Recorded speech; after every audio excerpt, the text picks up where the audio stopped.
Joining the conversation now, retired Marine Corps intelligence officer Hal Kempfer. Sir, it's good to see you.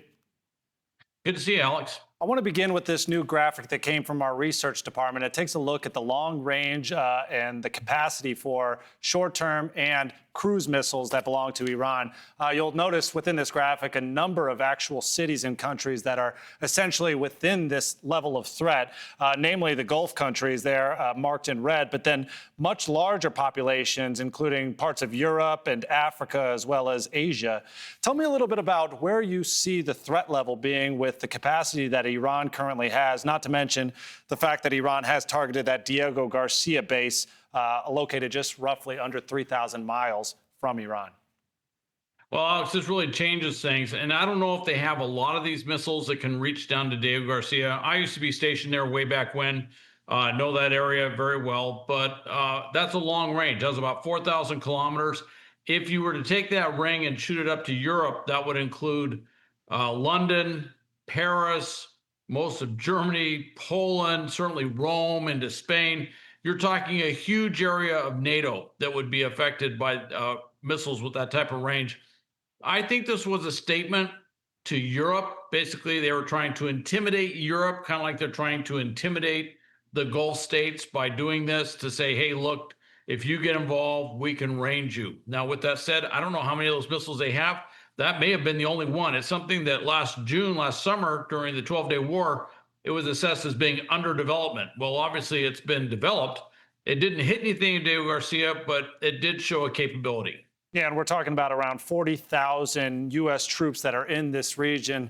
Therefore, approximately 40,000 U.S. troops that are within that capacity and within that zone of being within the missile range.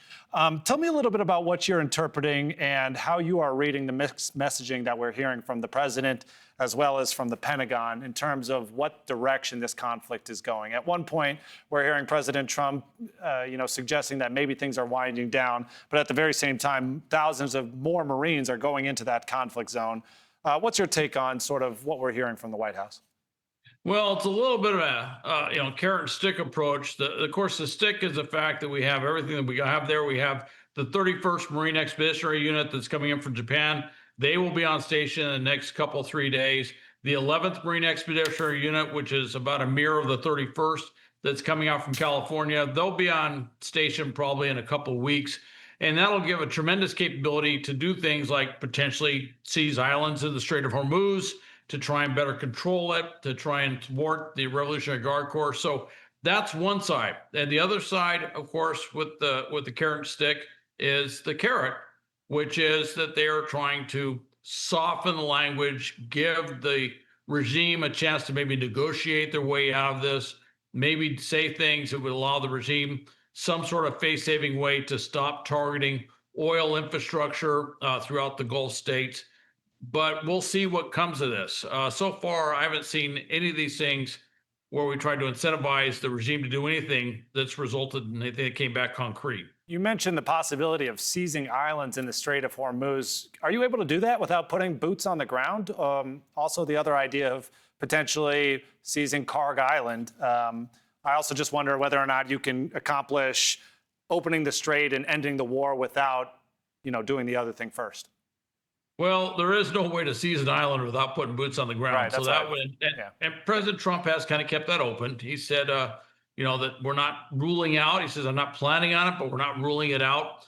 Right now, there's no capability to put boots on the ground until these Marine Expeditionary Units get in place. But once they do, they have a robust capability. And in the Strait of Hormuz, there's a few islands I look at right away. I look at Abu Musa. I look at the Greater and Lesser Tomb, which are actually very small islands, but in that internationally recognized sea lane under the United Nations Convention on Law of the Sea, in that sea lane, that is a recognized space that ships are allowed to go through. Those are all islands that come to mind.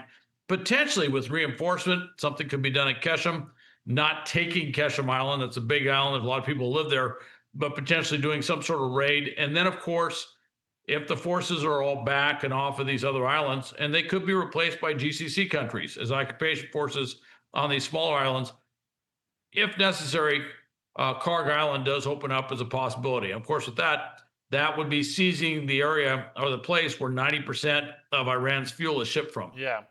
President Trump recently said it's going to be up to the nations that use the strait to actually be the ones to police it. Does that seem like a backtrack to you? I feel like even that is confusing to myself and to the people out that are watching at home. Who really is in charge of policing this area? And before, I mean, President Trump was essentially saying he doesn't need any help. Now, all of a sudden, he's saying it's up to you guys. And if you ask me for help, we'll think about it. It's a bit confusing, and some of the stuff like, "But we need help," and then when they say, "Well, no," you kind of get this sort of, "Well, we don't need your help anyway." The reality is, we don't have enough minesweepers for really dealing with the Strait of Hormuz. Now, Saudi Arabia has some capabilities. UAE has some capabilities in a variety of different craft. And if you look at the GCC countries, certainly in terms of fast patrol boats, they could do a lot of things within the strait to chase down those Revolutionary Guard Corps small craft. They, of course, have a lot of aircraft that could do the same thing. And then they have minesweeping capability. But that's where you really look at these allies. They have a lot of minesweepers. Obviously, the NATO, European allies have a lot, but Japan has quite a bit. Yeah. And actually, South Korea, I believe, has 3 minesweepers, 3 or 4 that they could dedicate potentially. And if you get enough minesweepers in there, enough patrol aircraft, enough patrol craft, enough frigates and corvettes and other things that are patrolling that area, you might be able to open it up again. But that's something where the U.S. Navy does need augmentation from these foreign allies. Retired Marine Corps Intelligence Officer Hal Kempfer, thank you very much for your time today, sir. Thank you, Alex.